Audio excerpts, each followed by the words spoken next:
Okay, guys, welcome to Training versus Coaching. Do your leaders really know the difference? I'm Sean Kelley, the Car Biz Coach, and I'll be facilitating this exercise today. This will take 30 to 45 minutes, and at the end of this, we will have a worksheet for you, activity for you to complete, which will help you further the retention from the information in this and create an action plan that will help you implement some training and coaching into the leadership routine of your dealership. So, first and foremost, guys, let's outline before we outline the objectives, let me help you buy into coaching by helping you further understand what it is and some of the benefits to doing it at your dealership. So first and foremost, what you're looking at here is the sigmoid curve. Now, I didn't invent the sigmoid curve. It was invented by someone much smarter than me, a guy named Mr. Sigmoid probably. But at the end of the day, the sigmoid curve measures success over time.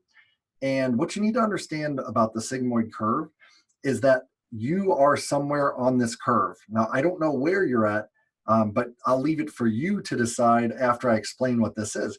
So essentially, anytime you start doing something new, you're going to take a dip in success. That's where the curve drops, right? Because you're basically you're consciously incompetent around what you don't know. But as you practice and you keep doing it more and more and more, you get better and better. You start going up on the curve, and at some point you reach a peak or a plateau. And this is where I love to debunk one of my favorite sayings. Have you heard the saying, if you get what you've always done, sorry, if you do what you've always done, you'll get what you've always gotten, right? That's the common saying that people talk about. At the end of the day, that is a lie, unfortunately. You've been lied to your whole life, and everyone you've said that to, you've lied to them. And the reason is because the sigmoid curve, ultimately, if you do what you've always done, you're going to get less than you've always gotten. Because as you reach the peak or the maturity on the line, if you keep doing what you've always done, you'll get less than you've always gotten because the rest of the world, even though you're not changing, your process isn't changing, the rest of the world is changing around you, which causes you to go into a decline. Think about the housing market in 2009, right? I mean, they kept doing what they've always done, right? Think about Toys R Us. Before they went out of business, they kept doing what they've always done, and did they get the same result? No, they went into this decline and they crashed, and the whole thing went to hell in a handbasket. So it's the same thing with what you're doing.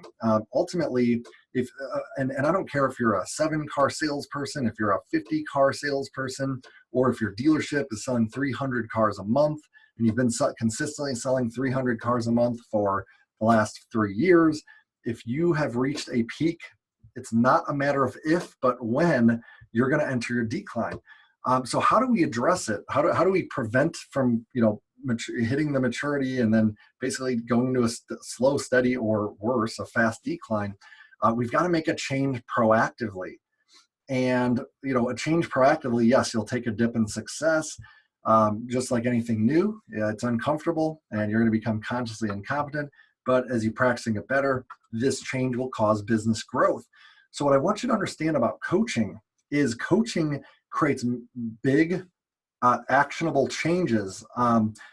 Sometimes it's all the little actionable changes that happen as a result of the coaching conversations. But at the end of the day, your top producers, if they're stuck at 50 cars a month, but bottom line, they're stuck. And the only thing to make them better is coaching. There's a glass ceiling on training that can only take their skill set so high.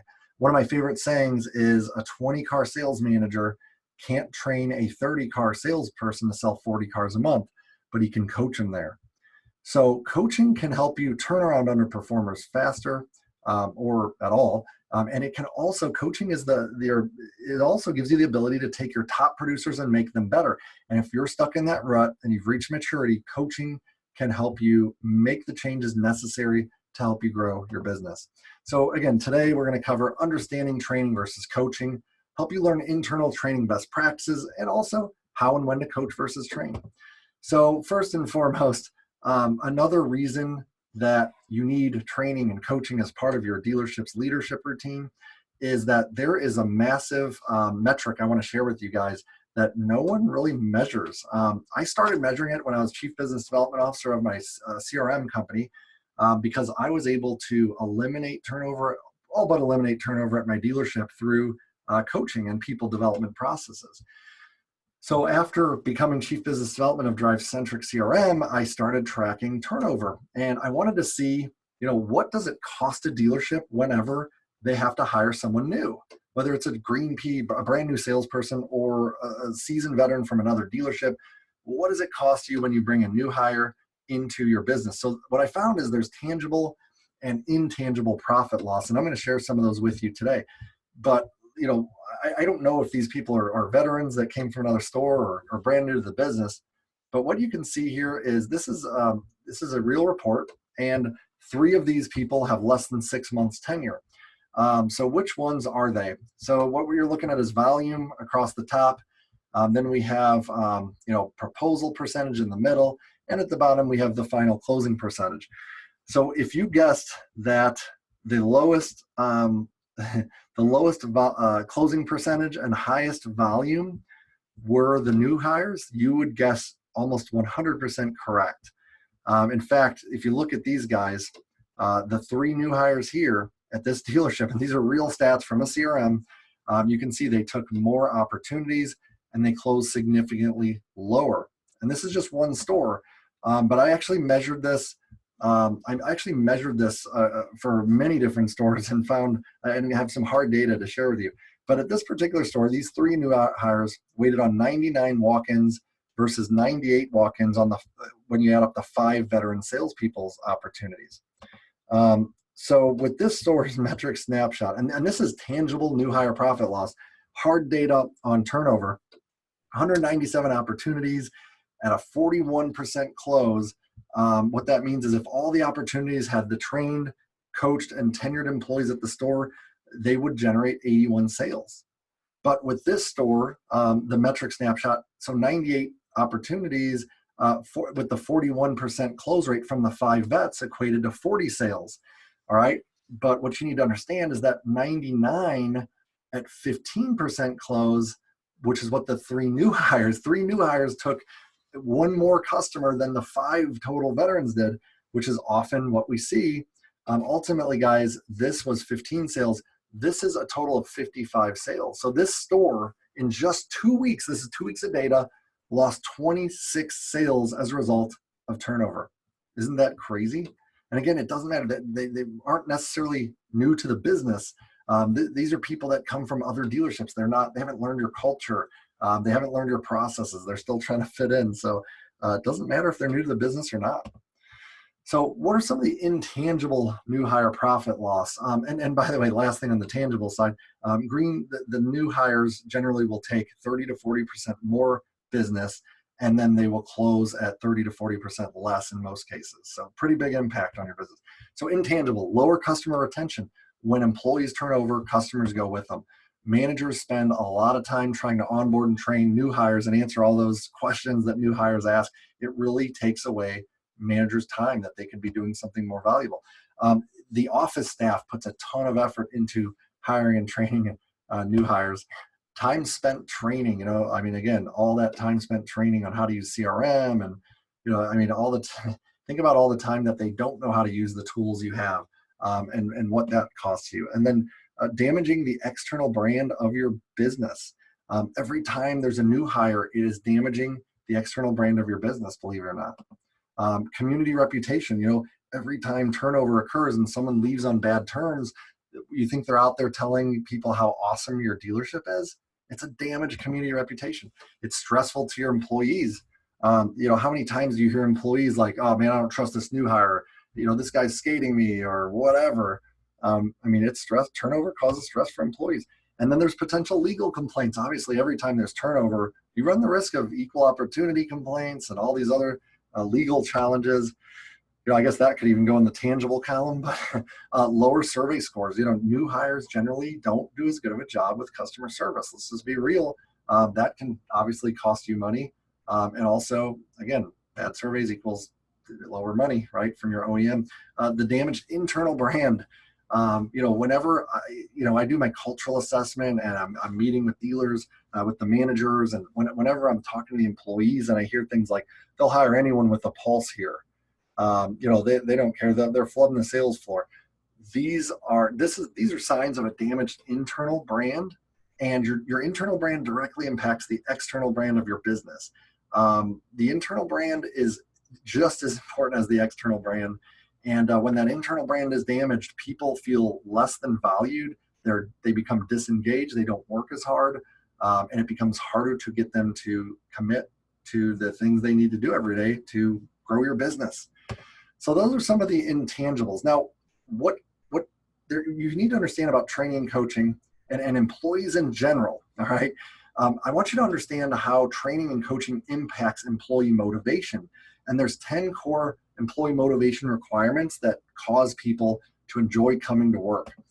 First is, am I valued as a person? Second, am I appreciated? Third, am I fulfilled? Am I doing this for more than a paycheck? Fourth, am I skilling up? Am I being challenged? Am I mastering new skills and abilities? Fifth, am I independent? Am I free to make my own choices? Is my opinion valued? Am I autonomous? Sixth, am I developing? Can I move onward and upward in my career? You think it's the same as skilling up, but developing meaning, I'm being groomed for the next role. I can move up in my career as an opportunity. Team cohesion, am I part of the team? Is work fun and enjoyable? Is it actually pleasurable and fun for me? Do I have a leader to model after? It's really important that we have a leader to look up to. And man, sometimes for managers, that's a tough one because it's lonely at the top, right? And then also competition, is there healthy, fun competition?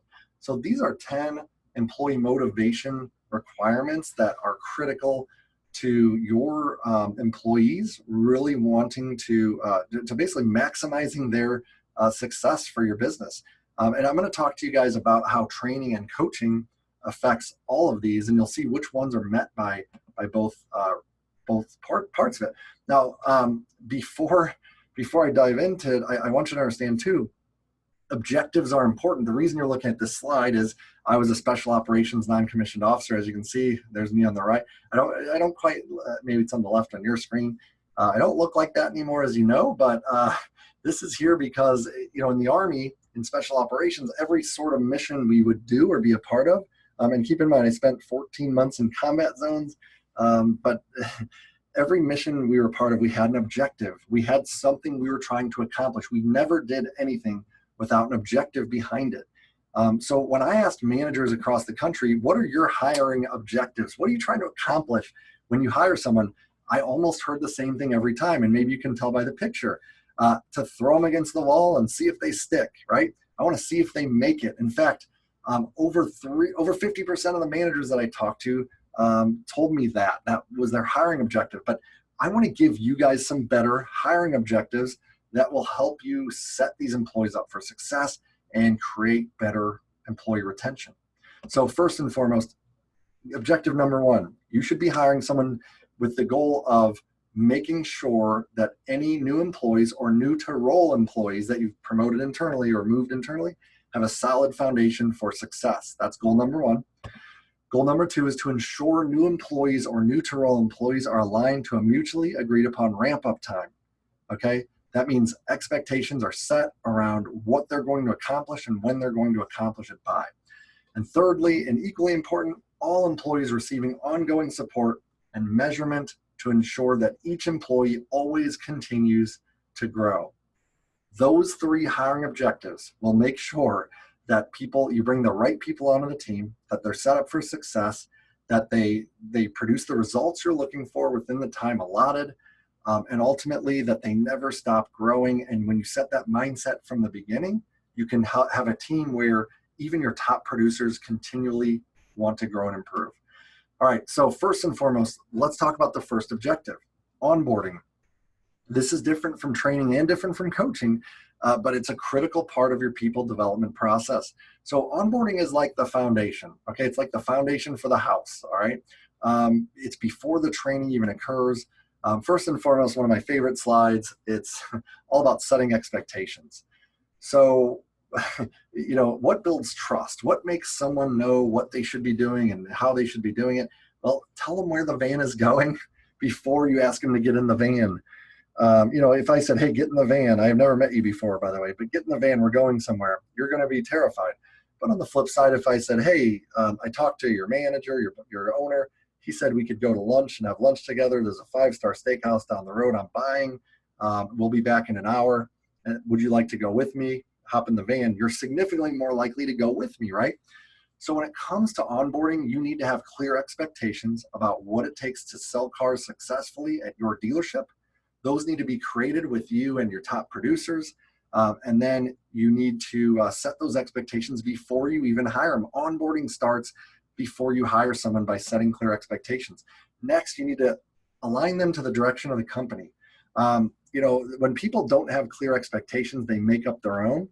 And that's why I've got a picture of this. If I'm on the bus thinking the bus is going to California, and all of a sudden I see it arrives in Colorado, I'm going to be pretty frustrated, and I might get off that bus before it even gets to the destination. So when you're bringing someone into your company, absolutely critical that they're aligned to the direction of the company. And we have a whole separate module for doing that, creating a cultural vision, and how that trickles down into the values, behaviors, and expectations of each member of the team. But really important you do that. Here's an example of a cultural vision. So this dealership, I've been coaching them for over 2 years. We've had amazing wins across the board. But at the end of the day, we're the most trusted dealer group to do business with in Ohio. We're dedicated to each other and our company and our customers. Teamwork is a large part of our culture. We work together as one group to ensure everyone has the tools necessary to succeed. Because of this cohesion, both employees and our customers receive the best experience possible in every interaction. We're hungry for personal and team growth, and as such, encourage each other to behave like entrepreneurs. We're willing to. I'm not going to continue to read, but you see what they've developed here. And again, there's a whole workshop that we have and a process for doing this. But having this vision is critical for getting everyone excited to be on that bus. Those trickle down into expectations and job roles. And what you're looking at here is simply a page, the first part of a 5-page document for a job role for a pre-owned manager for this dealership that we coach. Ultimately, those clear expectations are really important when it comes to onboarding. You also need to help assimilate them into the culture of your store.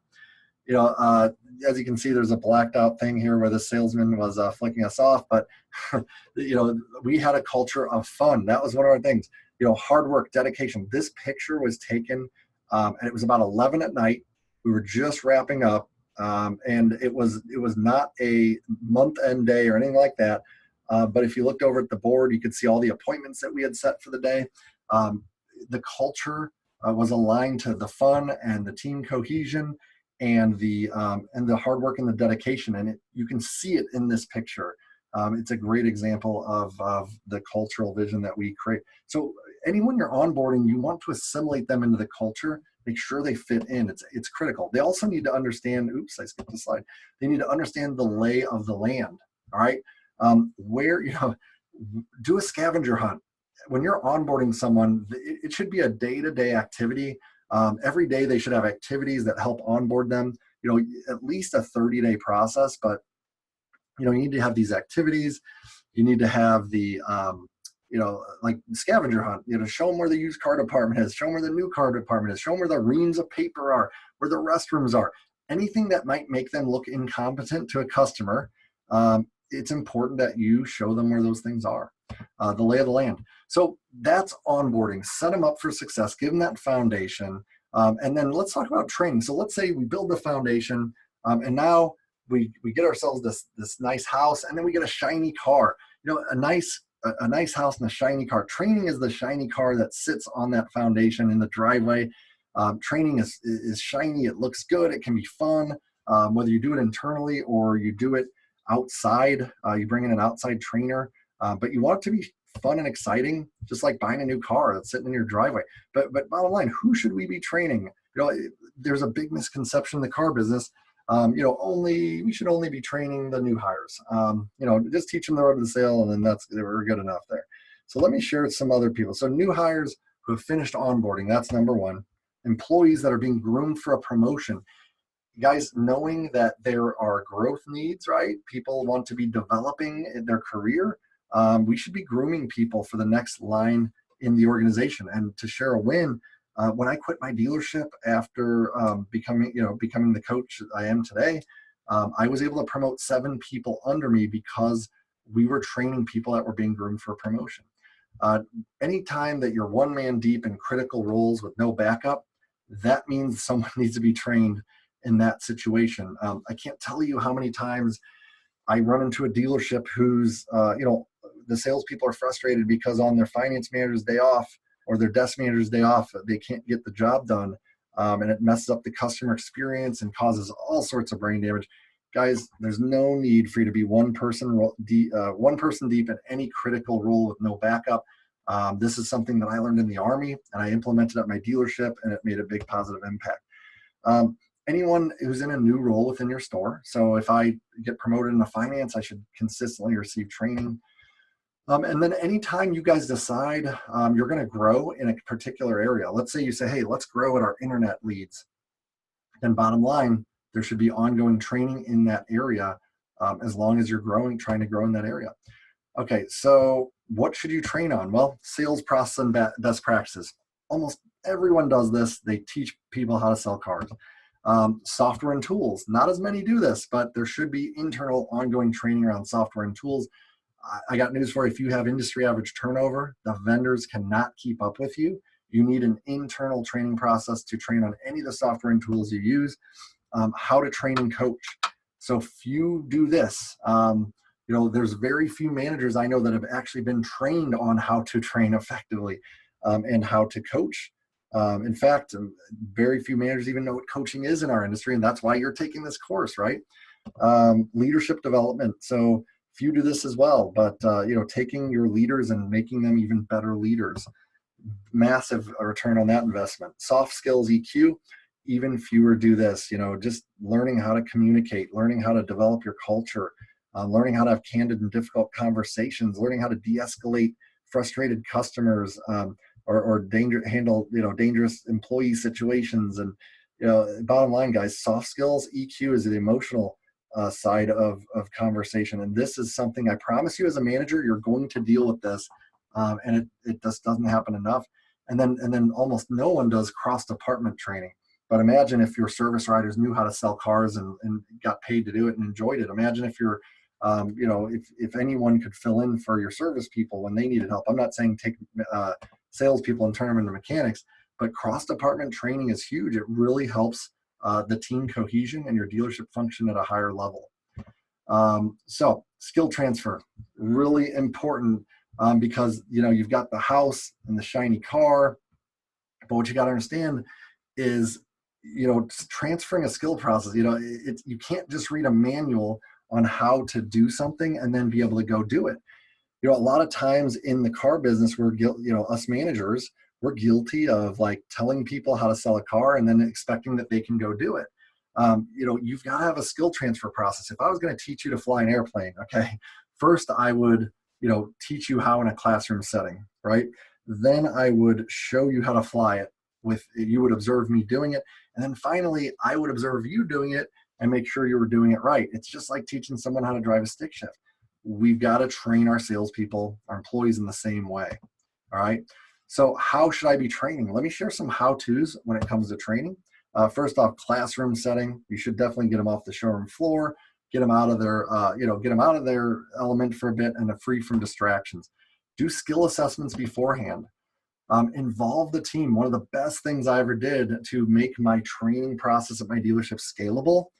This is a huge win if you implement this for you, I promise you, is that you have some team leaders, people shadow the team leaders, and then do strengths-based training. So, who's your best internet closer? Have that person do ongoing training on internet closing. Who is your best person at handling inbound phone calls? Have them do inbound phone call training. But basically, this is a great way to develop them as leaders, help them become better at training people. And also, your employees can only hear how you do it so many times. They will gain so much from having another perspective. Bottom line is this: let your employees pick the training that they want and need most. I recommend, hey, what would you guys want training in? They will buy into the training so much more if they get to pick what training they go to. Then also, look at the metrics, look at the metrics, look at your growth area, figure out what are we going to train people in, but zero in on something and make it part of your process. Create content and materials, don't just wing it. You should have tests for competency. You should have some job aids or scorecards developed. This is something that Car Motivators does when we work with the dealership. We actually, I don't believe in a canned off the shelf, one size fits all thing. So everything we do, as far as training with the dealerships we coach, we actually develop with you guys, and you get to keep it and own it forever. So pretty cool stuff. But yeah, you definitely want to have job aids, right? So if I teach you to do something, I show you how to do it, I observe you doing it, I score you on how you did, and I give you some sort of job aid, like maybe a card that you can keep in your wallet or something you keep at your desk to use as a guide until it becomes habit, excuse me. All right, so some of the benefits to involve in your team. Well, training makes the trainer better. It binds the team. If I train you how to do something, I now take ownership in your success. Absolutely important. It helps identify and cultivate the next level of leaders. It's so important, because when you see the people that are really, if I said, what are your requirements to be a manager for your company? If I heard they've got to be good at training, they've got to be good at coaching, they've got to be good at developing people. Those are some of the expectations I hear. So why not find out who those people are before you promote them and roll the dice, right? And hope you get someone who likes to train and coach and is good at it. So that's key. Employees, again, get multiple perspectives. I mentioned that one already. Duplicates, proven processes that work.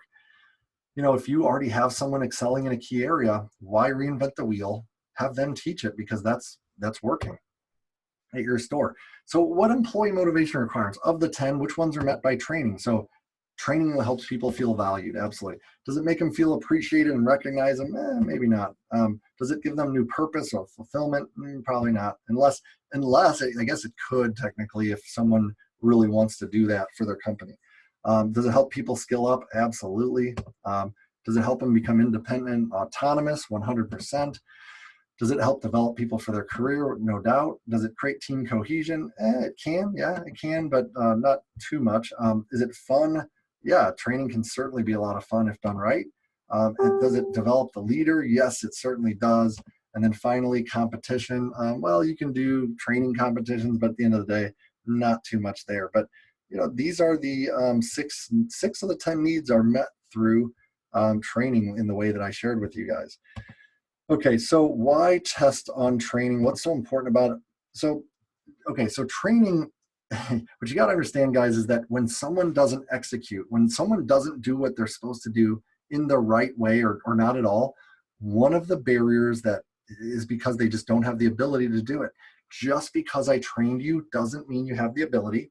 So it's absolutely important that you test for competency to make sure that they have the ability to do it. But what else is there? There's, why else might they not do it, right? Well, maybe they don't want to do it. Maybe they don't feel like they need to do it. Will they do it? Just because we train them, we don't know. But I got news for you guys.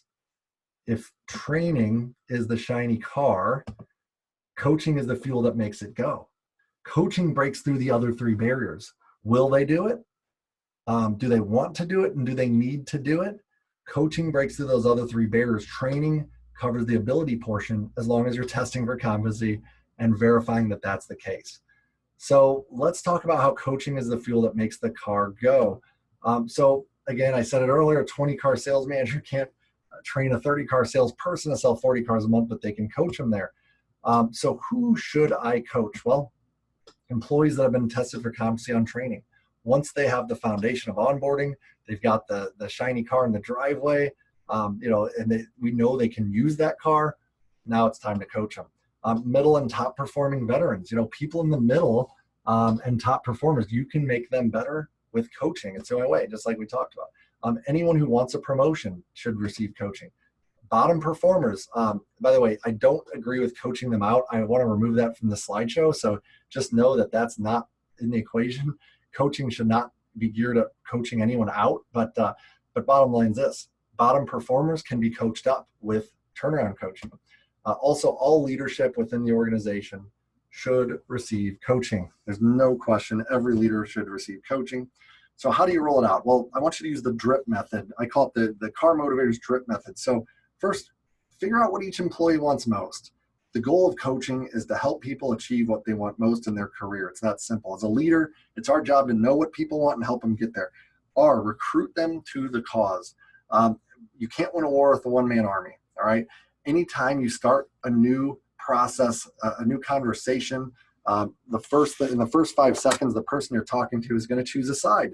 They're either going to fight along with you or fight against you.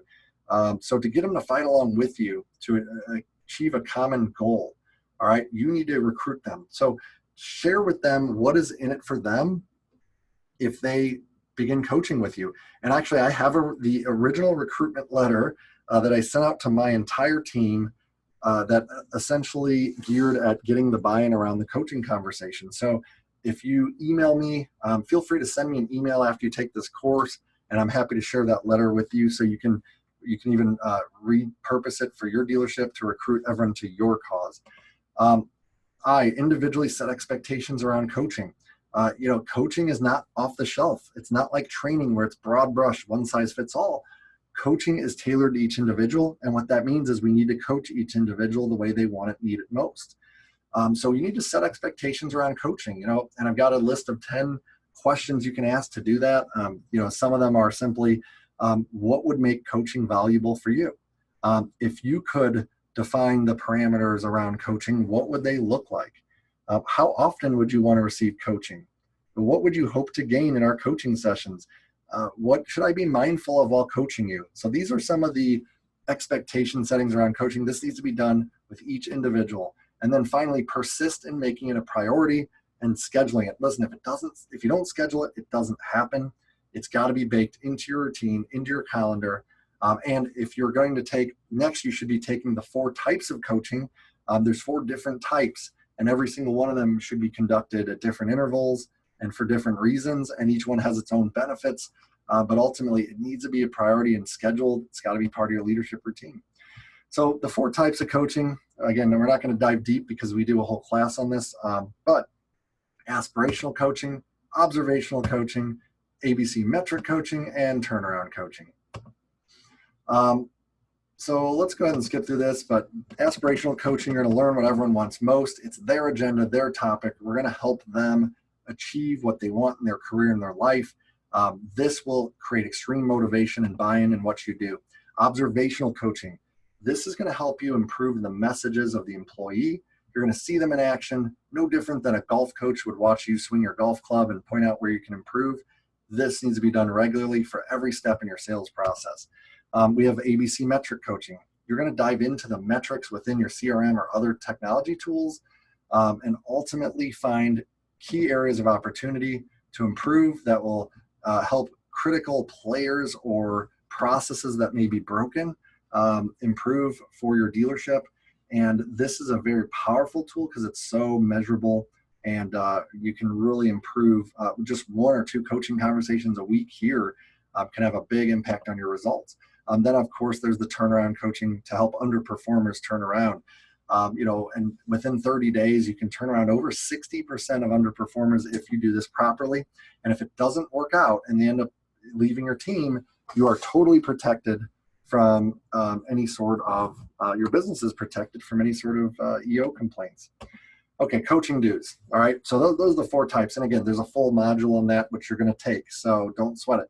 But the 7 questions, when you are coaching, you need to ask at least 7 questions before adding value, all right? You're not going to start training or giving them any sort of value or information until you've asked at least 7 questions. Number 2, at the end of your coaching conversation, schedule the next one, all right? Schedule the check-in. Okay, so when would you like to have our next coaching conversation? When should I check in on your results and progress? Schedule that in your calendar or whatever app you use to conduct your tasks. Schedule a check-in. Clarify accountability measures and rules of engagement. And what I mean by that are, hey, why don't we execute on what we are supposed to execute on? Well, no one's ever inspecting what we expect. Let's just be real, all right? So the beauty of coaching is that every coaching conversation is going to create an action plan, and otherwise it's just therapy, right? So coaching creates action plans, And the fact that you're going to ask them, how should I hold you accountable to this? When should I check in? Hey, if you accomplish this, how can I reward you? If you fail to meet these expectations, if you fail to follow through with your commitments here, how do you want me to hold you accountable?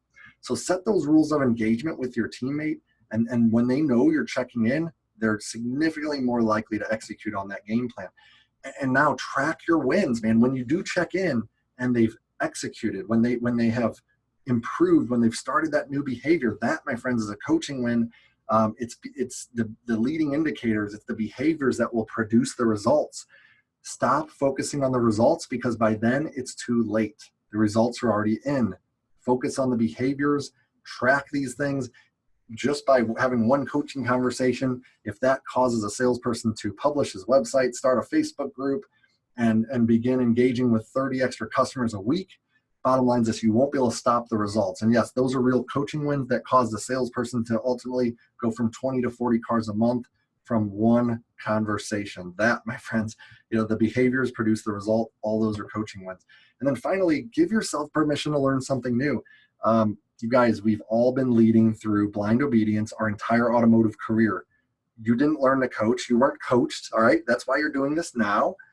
Ultimately, give yourself permission to fail at this. You're going to mess up your first few 10, 20, 50 coaching conversations. That's okay. I still mess them up, and I've been doing it for thousands of hours. At the end of the day, it's new to you, and you're going to learn something new, and let your employees know that as well. Okay. Coaching wins, these are just a list of the coaching wins. I'm not going to read through them all, but I mean, literally, coaching wins can be massive, make a massive impact on your results. They all add up to create this big, massive victory, right? War isn't won in one battle, but it's all the little battles that add up. It's just like it's a game of inches. Okay, coaching don'ts, all right? Really important, that do not, under any circumstance, ever try to coach your wife. I'm just joking. But seriously, yeah, I've really found it out. You cannot coach your wife. I don't know why. I tried my best. She says, are you using your coaching on me? Okay, but jokes aside, guys, don't use coaching to punish people. That's number one. Coaching is not, don't coach people out. Don't try to punish them with coaching. Don't say, it's time for you to receive your coaching because you guys aren't performing. That turns coaching into a negative thing. Coaching is their agenda. You have to understand what their agenda is, and we'll talk more about that during our Drive C3 coaching module. But coaching is always the person you're coaching's agenda, not yours, believe it or not. Don't skip steps in the process, all right? There's a coaching process, coaching framework for a reason, and it's really important you follow the steps in the process. Everyone has limiting beliefs or scams, okay? These are convictions. These beliefs came from results from past experiences. And SCAM stands for stories, cons, assumptions, or mindsets that hold people back. When you're coaching someone and they share one with you, don't go on the attack. Don't immediately start arguing with them to change their mind. You need to coach them around their scams. A common example of this is when I'm coaching salespeople, and I've heard the whole internet leads suck. Our internet leads are bad. Okay, that, my friends, is a scam, no doubt. They are conning themselves into believing that internet leads are bad, okay, that they have bad leads. So that is something you can't just say, leads are good, what are you talking about? That would be attacking the scam. All right, so it requires coaching. So let's talk about the motivation requirements that are met by coaching. So it makes people feel valued. Absolutely, it makes them, you can appreciate and recognize them for a job well done. When you follow up with the coaching action plan, and you see they've implemented it and they've changed their behavior as a result of the conversation, that's your chance to recognize them for a job well done, to get them to repeat those behaviors. Really important. Fulfillment. Coaching helps people find purpose. That's the whole point of coaching, is uncovering what people want to accomplish most and helping them get there. Skilling up. Absolutely. It helps them master new skills. Autonomy. Yeah, people are coming up with their own action plans. They're independent to follow up with them. They're independent to create their own accountability processes. It definitely helps independence. Developing people, coaching, no doubt. Everyone being groomed for a promotion should receive coaching at all times. Team cohesion, when your manager's working together, when people are executing on action plans, it will develop team cohesion. Coaching can be fun, man. There's no question. It's crazy. I've got a dealership that has training out from another organization. And they talk about how when we come in for coaching, they line up to coach with us. But you talk about training and they're like, ugh, they try to avoid it like the plague. Coaching is actually fun. And part of that's because it's their agenda. Also, coaching, if you have what are the 3 C's of leadership, right? Do you want a leader to model after? Does my manager care about me? Does he have character? And does he or she have competence? Anyone who invests in their people through coaching is demonstrating all 3 of those. There's no question about it. And then finally, competition. Coaching can certainly help steer competition because, hey, let's do a contest. Whoever can, achieve the most coaching wins this month can win a prize. So you can make it fun. So where do I start? All right, first off, read about coaching. All right, bottom line is this: if you don't read about coaching, you won't be able to understand it. It's just like going to school. Number 2, use the Car Motivators drip method. Discover, recruit, inquire, persist in making it a priority, and scheduling it in your calendar. So these are the follow the drip method to it, roll it out at your dealership. And again, send me an email, Sean, SEAN, @carmotivators.com, and I'll share my recruitment letter that I use to roll it out at my dealership. And thirdly, hire a coach. For the love of God, why would you ever try to coach people without having your own coach? People reach out to me all the time and they want to be a coach. And I'm like, well, who's your coach? And when they don't have one, that's the first thing I say. So in order to be a coach, you need to hire a coach. If you don't have your own coach, why would I want to? How can you sell coaching if you don't even believe in it yourself? So thirdly, hire a coach. And by the way, if you are going to hire a coach, why not hire one that took their dealership to #1 in the region, that literally became #1 only store up in a down market for 2 consecutive years. I'm talking a 13 to 16% swing to the good, the only store up in a down market through coaching. A coach who helps dealerships set literally records month after month after month. A coach who's there to support you and observe and help you, be your accountability buddy, and just loves watching you succeed. Anyway, if you were going to hire a coach, I'm here for you. Just reach out to me. And it would be my honor and privilege to be your coach. It really would. Now, that being said, I hear this all the time. I can't find good people. It's so hard for me to find good people. But what I want you to understand about finding good people for your business is you don't need to find good people. You've already got them. All right. People are just like a house, just like building that foundation. It doesn't start out a good house, but you've got to build it. Your people are no different. Stop trying to find them. Start trying to build them from the ground up. Give them that foundation through onboarding. Create internal duplicatable training processes that people enjoy and that's part of their routine. And then thirdly, and most importantly, create a coaching culture where you develop each person on your team where they want it and need it most. So these are the differences between training and coaching. And ultimately, guys, what I want for you in watching this is that you understand those differences. Bottom line, the differences between training and coaching. You know how to do internal training, coaching best practices. And finally, you know how and when to coach versus train. So listen, my friends, this is Sean Kelley, the Car Biz Coach, CEO of Car Motivators, looking forward to helping develop you and coaching excellence into you and each member of your team. You guys have a great rest of your day. Thank you so much for attending this class.